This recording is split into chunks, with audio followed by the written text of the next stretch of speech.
আসসালামু আলাইকুম সম্মানিত শ্রোতা, আমাদের প্রিয় বীর ওসমান হাদি ভাইয়ের সেই বিখ্যাত কবিতাটি আমি আবৃত্তি করে আপনাদেরকে শোনাতে চাই।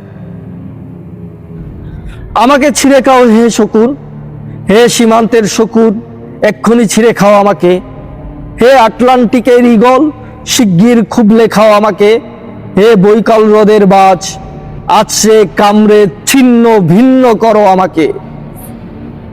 আমার রক্ত রসে অসহায়ত্ব আর অভাব, কাগজের কামলারা তারে আদর করে মুদ্রাস্মৃতি রাখে।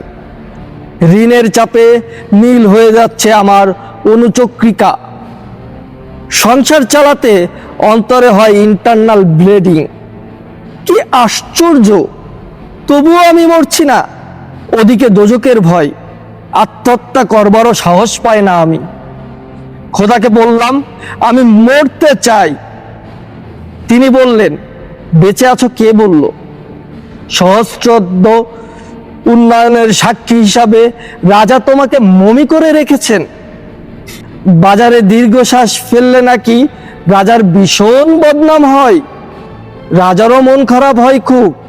কোতোয়ালরা ফরমান জারি করেছে আমাকে সারাক্ষণই হাসতে হবে, নইলে দেশি কুকুর ও বিদেশি মাগুর দিয়ে একবেলা ভালো মন্দ খাওয়ানো হবে আমার মাংস দিয়ে।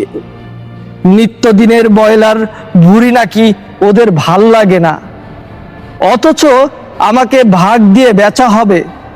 মানুষেরাও তো মানুষ খাওয়ার স্বাদ হতে পারে, তাই না?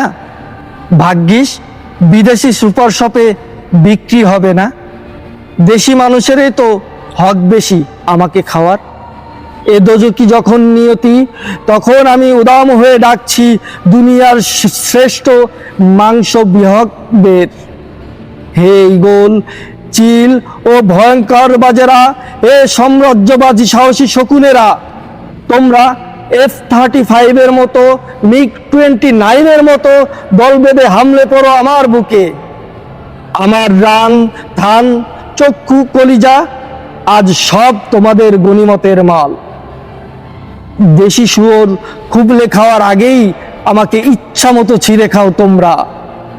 দোহাই দোহাই, শুধু মস্তিষ্ক খেও না আমার, তাহলে শিগগিরই দাস হয়ে যাবে তোমরাও।